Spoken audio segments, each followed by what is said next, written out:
नमस्कार धर्मप्रिय साथियों।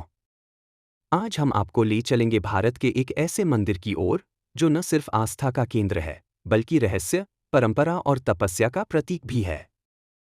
यह मंदिर है सबरीमाला मंदिर, जो केरल राज्य के पठानों और जंगलों के बीच स्थित है। यहाँ हर वर्ष करोड़ों श्रद्धालु खिंचे चले आते हैं।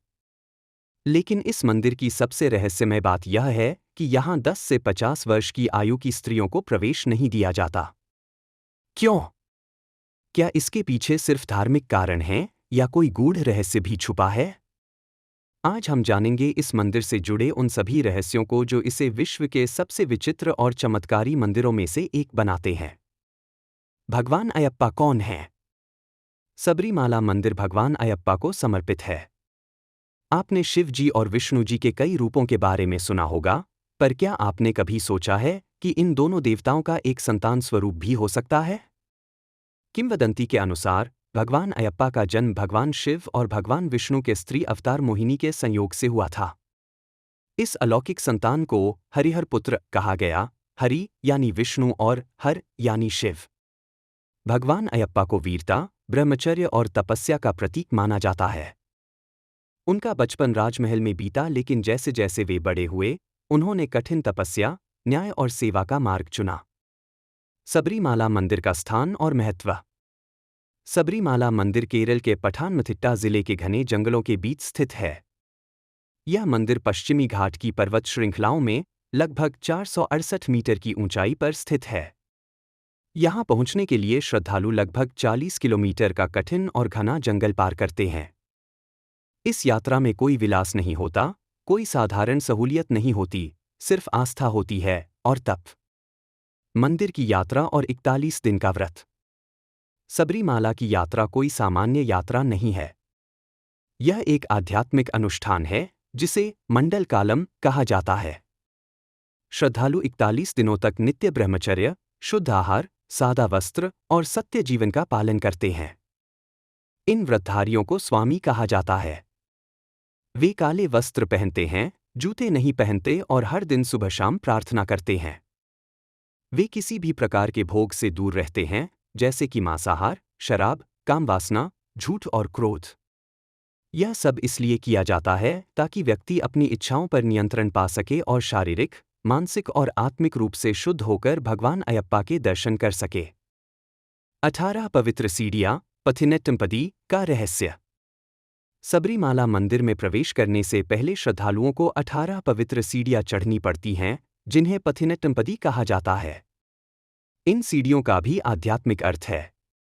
पहले 5 सीढ़ियां पंच ज्ञानेंद्रियां, आँख, कान, नाक, जीभ, त्वचा।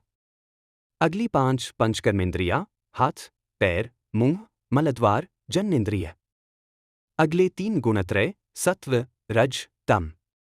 अगली 2 अविद्या और अहंकार। अंतिम 3 आत्मा, परमात्मा और मुक्ति।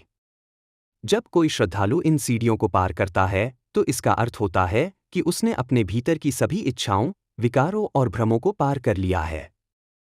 महिलाओं का प्रवेश वर्जित क्यों? सबसे बड़ा रहस्य यह है कि 10 से 50 वर्ष की आयु की स्त्रियों को इस मंदिर में प्रवेश की अनुमति नहीं दी जाती। इसके पीछे धार्मिक और आध्यात्मिक दोनों कारण हैं। भगवान अयप्पा को ब्रह्मचारी माना गया है और यह विश्वास है कि वे स्त्री रूप मोहिनी के पुत्र होने के बावजूद जीवन भर नैष्ठिक ब्रह्मचारी रहे। माना जाता है कि भगवान अयप्पा का विवाह एक देवी से तय हुआ था, लेकिन उन्होंने शर्त रखी कि जब कन्नी स्वामी यानी पहला बार आने वाला भक्त नहीं आएगा, तभी वह विवाह करेंगे। परंतु हर वर्ष लाखों कन्नी स्वामी आते हैं और इस कारण अयप्पा आज भी विवाह नहीं करते। स्त्रियों का प्रवेश रोका गया ताकि भगवान की ब्रह्मचर्य प्रतिज्ञा भंग न हो और उनके ध्यान में कोई विकार न आए। हालांकि यह परंपरा आधुनिक काल में विवाद का विषय बनी और सुप्रीम कोर्ट में इसे लेकर कई निर्णय आए। फिर भी आज भी अनेक भक्त इस परंपरा को आस्था का विषय मानते हैं। मकर ज्योति चमत्कार या विज्ञान। हर वर्ष 14 जनवरी को मकर संक्रांति के दिन मंदिर के सामने एक रहस्यमय ज्योति प्रकट होती है, जिसे मकर ज्योति कहा जाता है। लाखों लोग इस ज्योति के दर्शन के लिए पहाड़ों पर चढ़ते हैं। कई लोग इसे चमत्कार मानते हैं, आकाश से भगवान अयप्पा की कृपा का प्रकाश। जबकि कुछ इसे एक पूर्व निर्धारित मानवीय आयोजन बताते हैं। चाहे यह चमत्कार हो या विज्ञान, यह भावना से जुड़ा है। करोड़ों लोग जब उस प्रकाश को देखते हैं तो उनकी आंखों से अश्रु निकलते हैं। वह प्रकाश उन्हें आध्यात्मिक चेतना का अनुभव कराता है। पवित्र जंगल, पंपा नदी और वनदेवता। सबरीमाला मंदिर के रास्ते में श्रद्धालु एक पवित्र नदी पार करते हैं, पंपा नदी। यह नदी प्रतीक है शुद्धिकरण का। इस नदी में स्नान कर श्रद्धालु अपने पापों को धोते हैं। रास्ते में स्थित होते हैं एरनिमेली, अप्पाचन मालंकरा और करिमाला जैसे पवित्र पड़ाव। इन क्षेत्रों को वन देवता, भूतनाथ और प्राकृतिक शक्तियों का वास माना जाता है। यह क्षेत्र प्रकृति और आध्यात्मिक ऊर्जा का संगम है। गर्भगृह का रहस्य और मंदिर का संरचनात्मक चमत्कार। सबरीमाला मंदिर की संरचना वैदिक वास्तुशास्त्र के अनुसार की गई है। मंदिर का गर्भगृह इतना सटीक रूप से उत्तर दिशा की ओर है कि मकर संक्रांति पर सूर्य की किरणें सीधे गर्भगृह तक पहुंचती हैं। माना जाता है कि गर्भगृह में जो ऊर्जा है वह इतनी शक्तिशाली है कि वहां तक पहुंचने वाला भक्त भाव विभोर हो जाता है। यह स्थान सजीव लगता है, जैसे भगवान स्वयं वहां विराज रहे हों। सबरीमाला और सामाजिक एकता। सबरीमाला केवल धार्मिक स्थल नहीं है, यह सामाजिक समरसता का उदाहरण भी है। यहां अमीर गरीब, ऊंच नीच, जाति पंथ का कोई भेद नहीं होता। सभी को स्वामी कहा जाता है।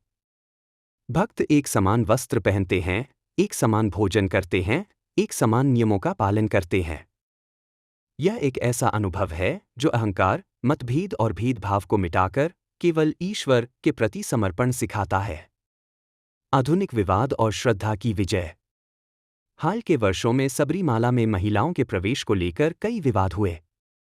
2018 में सर्वोच्च न्यायालय ने इस परंपरा को असंवैधानिक बताया और महिलाओं को प्रवेश की अनुमति दी। लेकिन इसके बाद लाखों भक्तों ने इस फैसले का विरोध किया। यह विवाद यह प्रश्न उठाता है कि क्या परंपराएं बदलनी चाहिए या क्या आस्था के भाव को सर्वोपरि रखा जाए। आज भी यह मुद्दा धार्मिक, सामाजिक और संवैधानिक बहसों का विषय है। लेकिन एक बात स्पष्ट है, सबरीमाला मंदिर केवल ईंट और पत्थर नहीं, बल्कि करोड़ों लोगों की आस्था का केंद्र है। तो मित्रों, यह थे सबरीमाला मंदिर से जुड़े वो रहस्य जो इसे विश्व के सबसे विशिष्ट मंदिरों में से एक बनाते हैं। यह मंदिर हमें सिखाता है संयम, त्याग, समर्पण और आस्था की शक्ति। अगर आपने अब तक इस मंदिर की यात्रा नहीं की है तो एक बार आप भी उस ऊर्जा को महसूस कीजिए। और यदि आप कर चुके हैं तो अपने अनुभव नीचे कमेंट में जरूर साझा करें। वीडियो पसंद आया हो तो लाइक करें, सब्सक्राइब करें और अपने भक्त साथियों के साथ शेयर करें। जय अय्यप्पा स्वामी।